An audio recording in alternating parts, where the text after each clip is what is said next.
Good morning, students. Yesterday we started chemical kinetics and we studied about average rate of reaction and instantaneous rate of reaction. Today we'll know how the reaction will occur, means mechanism of reaction. It is the equation for reaction. C plus O2 is equal to CO2. It means one carbon will react with one oxygen molecule and will form the CO2. How the reaction occurs? For example, in a closed vessel, two gases, because reaction occurs in the form of gases, this carbon will also be present in the form of the gas. So is suppose I'm writing or showing carbon by this symbol, okay, and oxygen with this symbol, oxygen with this symbol. It is a symbol of oxygen and it is a symbol of carbon.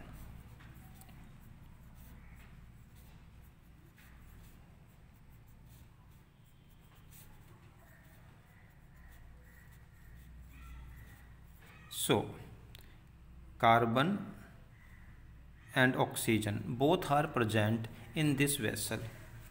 What will happen? Because carbon and oxygen both are gases, they will be colliding with each other, like carbon will be colliding with oxygen and oxygen will be combining with carbon, but at the same time oxygen molecule like this and carbon they also will be striking with each other, means a random collision will be taking place in the vessel. इस vessel में every gas molecule will be striking it with each other. हर एक molecule आपस में टकरा रहा होगा. Reaction तब होगी जब आपका एक कार्बन और एक ऑक्सीजन आपस में टकराएगा, मीन्स ये और ये टकराया आपस में, and it can, means it is not necessary, but it may be that it will change into CO2. In which condition it will change into CO2? When due to the collision between the carbon and oxygen a large amount of energy will produce, and if that energy is sufficient which is required for the formation of CO2, the product will form. ये कोई ज़रूरी नहीं है कि जब भी आपस में कार्बन और ऑक्सीजन टकराएंगे हर बार CO2 बने. वो उसी कंडीशन में बने कि जब टकराने के बाद इतनी एनर्जी प्रोड्यूस हो जितनी हमें CO2 के बनने के लिए रिक्वायर्ड है. और कुछ कोलिजन ऐसे भी होंगे जैसे यहाँ पर ये कार्बन आपस में टकराता रहेगा, ऑक्सीजन आपस में टकराता रहेगा, इससे कुछ नहीं होगा, कोई रिएक्शन नहीं होगी, because reaction is formation of CO2. Now ये हुई आपकी एक सिंपल मैकेनिज्म की रिएक्शन कैसे होती है. अब अगर जैसे शुरुआत में आपके पास 10 मोल कार्बन थी और 10 मोल ही ऑक्सीजन थी, एंड ये अभी शुरुआत में जीरो बना ही नहीं था. After some time, for example at time t1, ये आपके पास 7 रह गए, ये 7 रह गए, तो कितने बनेंगे 3, बिकॉज 1 कम हो गया तो ये 1 बन जाएगा, तो 3 यहाँ से कम होंगे, 3 कम होंगे तो 3 CO2 बन जाएंगे. अब जो rate of reaction at initial time पर था, अब रेट ऑफ रिएक्शन T1 के बाद स्लो हो जाएगा. उसके बाद मान लो ये 5 रह गए, ये 5 रह गए, तो 5 बन जाएंगे. अब जैसे जैसे रिएक्टेंट का अमाउंट कम होगा रेट ऑफ रिएक्शन स्लो हो जाएगा.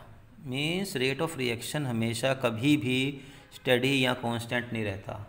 It always changes and usually it decreases. With the decrease in concentration of the reactant the rate of reaction decreases. Why? It can be A question also in the boards also. The reason is this: with the decrease in the concentration of reactant, the chance or probability of the collision decreases.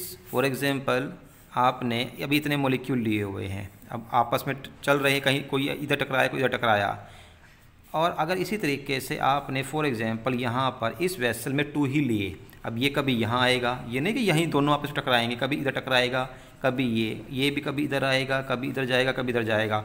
By chance की बात होगी, क्योंकि इतने बड़े vessel में कभी probability बनेगी जब ये दोनों हो सकता है घूमते हुए यहाँ पहुँच जाए, ये भी यहाँ पहुँच जाए, तब ये आपस में टकराएँ। तो नंबर ऑफ़ पार्टिकल कम होंगे तो कोलिजन की प्रोबेबिलिटी और चांसेस कम हो जाएंगे, तो रेट ऑफ रिएक्शन भी स्लो डाउन हो जाएगी। बट अगर लार्ज नंबर आपके पास एटम्स और पार्टिकल्स प्रेजेंट हैं, तो अब इसको ये कोई भी एक कहीं से भी टकरा सकता है। तो with the increase in concentration the probability of the collision increases and it increases the rate of reaction. It means rate of reaction is directly proportional to the concentration of the reactant. जैसे जैसे आपकी concentration of reactant कम होते जाएगी, rate of reaction भी slow down होती चली जाएगी। So it was the basic that is required for our concept to understand. So to find the average rate of reaction, yesterday we done that change in the concentration divided by the time. But how to find that change in concentration? For that we'll write final concentration of reactant minus initial concentration of reactant. Final concentration को initial concentration में से initial concentration will be subtracted from the final concentration and will divide it with the time taken and will get the average rate of reaction. For example, a question is given to you in your notes also. The first numerical is this, that is given on page number first. For the reaction is R is changing into P, reactant is changing into product. The concentration of the reactant changes from 0.03 molar to 0.02 molar. Means reactant है तो concentration कम ही होगी। reactant की initial concentration, it is your initial concentration. Initial concentration of reactant is this and it is your final concentration of reactant. The concentration of reactant changes from 0.03 molar to 0.02 molar in 25 minutes. So time is given to you, 25 minutes. Calculate the average rate of reaction using the units of time both in minute and second. आपको इसको minute as well as second में convert करके निकालना क्या है, average rate of reaction. So to calculate the average rate of reaction, we know first we'll write final concentration. It is your final concentration because ये initial थी, अब कम हो गई तो कितनी हो गई 0.02 minus 0.03 divide by time taken. तो फर्स्ट हम इसको करेंगे with minutes divide by the time. अब आप सोचोगे कि यहाँ से तो आंसर इसका माइनस में आएगा, क्योंकि ये आपका माइनस जो है बड़ा है 0.03 और ये 0.02 में से आएगा तो माइनस में. तो मीन्स पहली कंडीशन तो सोचोगे कि आपका जो रेट ऑफ रिएक्शन माइनस में पहुँच गया, वो कैसे पॉसिबल है. सो फर्स्ट ऑफ ऑल तो वैसे तो कभी भी किसी भी रिएक्शन का रेट माइनस में नहीं हो सकता. अगर इसको एग्जाम्पल से समझें, बहुत ही सिंपल एग्जाम्पल. फॉर एग्जाम्पल आप यहाँ पर हैं और आप means you are running with your car और आपकी डायरेक्शन ये है, ठीक है. बट अगर आप यहाँ पर भी चले, ऑल्दो आपकी डिज़ायर्ड डायरेक्शन ये थी, आपको यहाँ जाना था, बट अगर आप बैक लें, हो सकता है किसी भी रीज़न से आपने बैक लिया, तो क्या आपने डिस्टेंस कवर नहीं किया? डिस्टेंस तो कवर किया ही है. तो रेट कभी भी नेगेटिव नहीं हो सकता. ठीक है कि आप जो मतलब डायरेक्शन थी उसमें नहीं गए, बट कुछ तो हुआ है, समथिंग हैपेंड, आपने कुछ तो डिस्टेंस कवर किया. हाँ, ये हो सकता है कि अब आपको यहाँ से इधर जाने के लिए डिस्टेंस जब कवर करना पड़ जाए, बट अब तब भी आपका रेट ऑफ रिएक्शन नेगेटिव नहीं है. रेट ऑफ रिएक्शन कभी भी नेगेटिव नहीं होता. और उसी चीज़ को यहाँ थोड़ा सा करने के लिए जस्टिफाई, यहाँ आप लिखोगे माइनस. Y minus? बिकॉज जब भी आपकी रिएक्टेंट की कंसंट्रेशन होगी वो डिक्रीज होगी, to show that decrease in concentration आप यहाँ बाहर लिखोगे माइनस, तो एग्जैक्ट फार्मूला आपका ये बन जाएगा। अगर कंसंट्रेशन, क्योंकि हमने यहाँ फार्मूला लिखा था फाइनल कंसंट्रेशन माइनस इनिशियल, यहाँ हमने स्पेसिफाई नहीं किया था कि रिएक्टेंट है या प्रोडक्ट है। अगर रिएक्टेंट है तो कम होएगी, लेकिन जो प्रोडक्ट है वो तो बढ़ जाएगी, तो इसीलिए हमने यहाँ पर कोई सिंबल नहीं लगाया था। ये जस्ट एक जर्नल था, whether for the reactant and product we don't know, but if reactant only reactant is given then you will write the minus sign here. Now it will become 0.01, क्योंकि अभी plus हो जाएगा ये minus, तो 0.01 divide by 25, जो भी आपका answer आएगा that will be in minutes.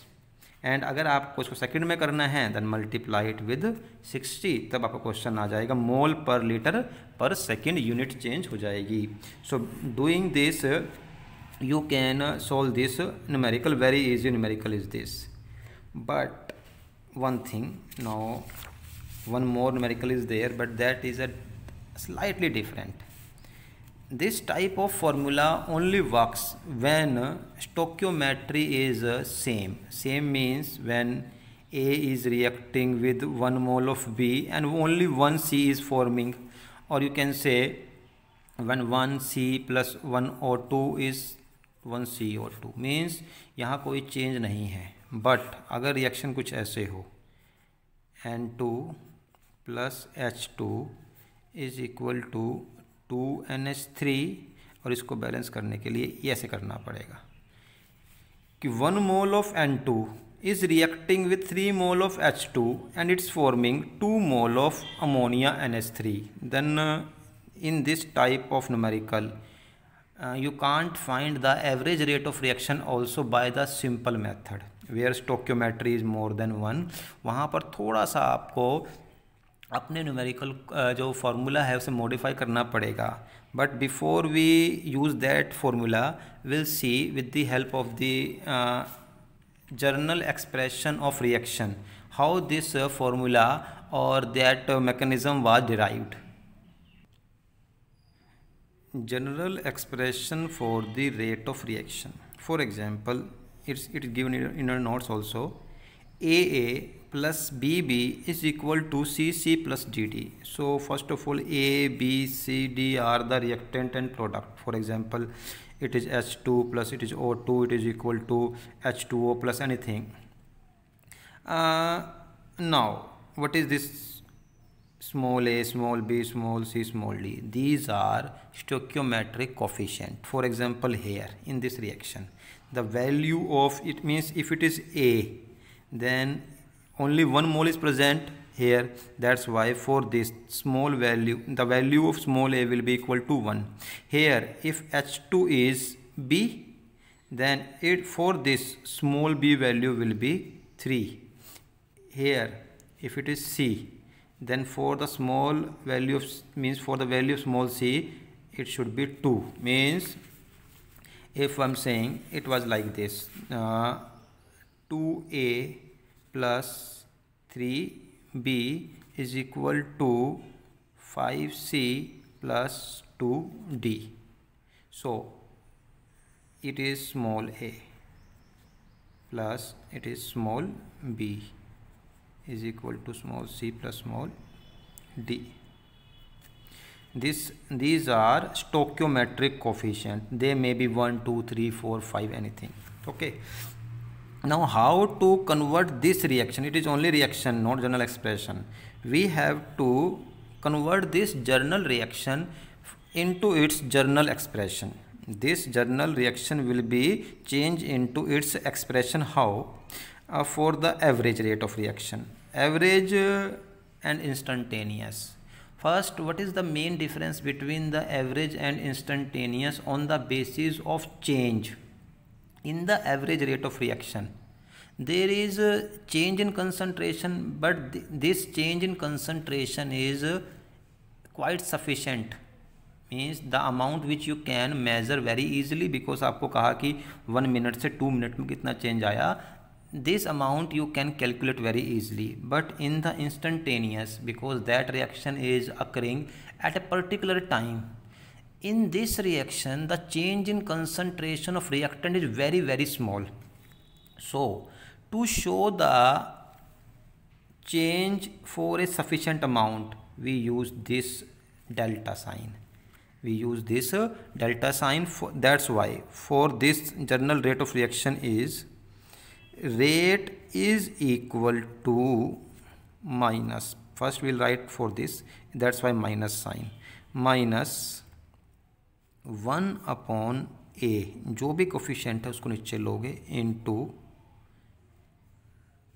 Delta A molar concentration. This bracket means molar concentration. Molar concentration of delta A, change in concentration of delta A divided by delta T means change in the time is equal to, means rate first it is equal to this, also rate is, because rate is depending upon every particle. क्योंकि देखो हमने वहाँ भी जब पहले बात की थी कि आपके पास यहाँ रेट केवल इसी पे डिपेंड नहीं करेगा, इस पे भी डिपेंड करेगा. अगर इसका अमाउंट कम हो गया, ये बचा ही नहीं, तो ये किससे रिएक्ट करेगा? तो rate will depend on every particle.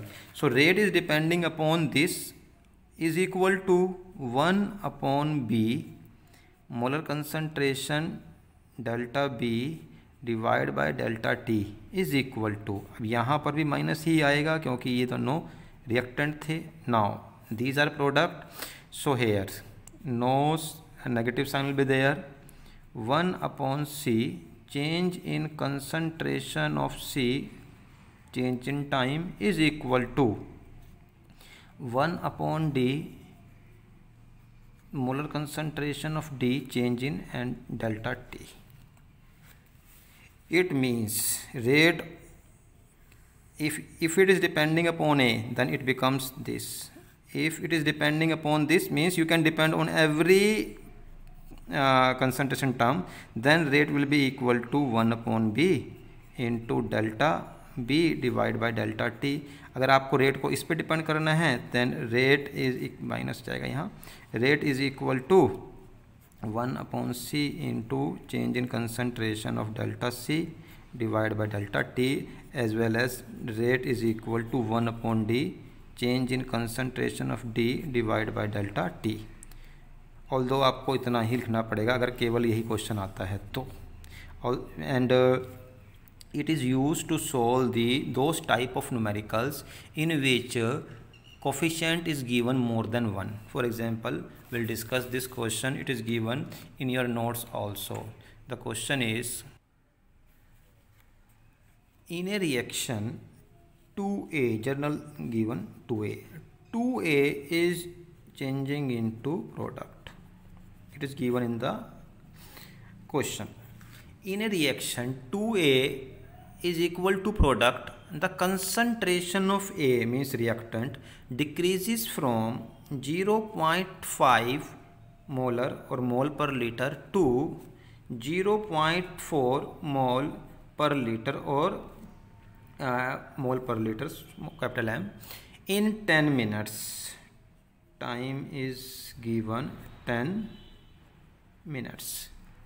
Calculate the rate during this interval. You have to find, means it is not written average, but in the question it is written calculate the rate during this interval. Interval means it is average rate of reaction.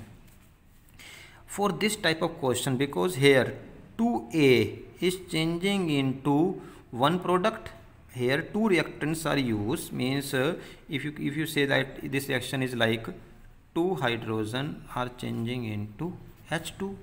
इसका मतलब क्या हुआ, जब आपके 2 hydrogen use हुए तब ये एक बना. इसका मतलब इसके डिक्रीज होने की जो रेट था वो डबल था और इसके बनने का रेट जो है वो हाफ हुआ. मीन्स अगर ये 10 यूज़ हुए, ये 5 ही बनेंगे, क्योंकि 5 का मतलब इसमें 10H तो आ ही गए, बट बने कितने प्रोडक्ट, हाफ बना. हम इसको H2 ही मानेंगे, प्रोडक्ट एक H2 ही होगा. Here product will be half in amount.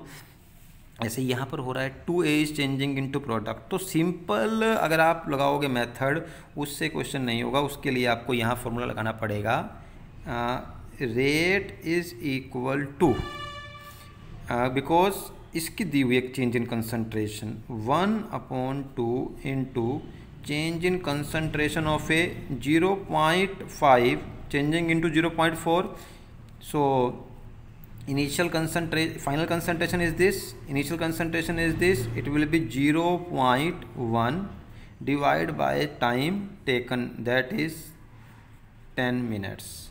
So by this method you will find the average rate of reaction for those type of reaction in which the stoichiometric coefficients are not same. अगर ये यहाँ पर for example जैसे 2A is changing into 2 product, then it will be same than simple method, initial final concentration minus initial concentration divide by time, उससे ये आपका numerical solve हो जाता है. बट अगर आपके पास कोफिशिएंट्स में डिफरेंस है then you have to use the general expression reaction formula to calculate the rate of reaction.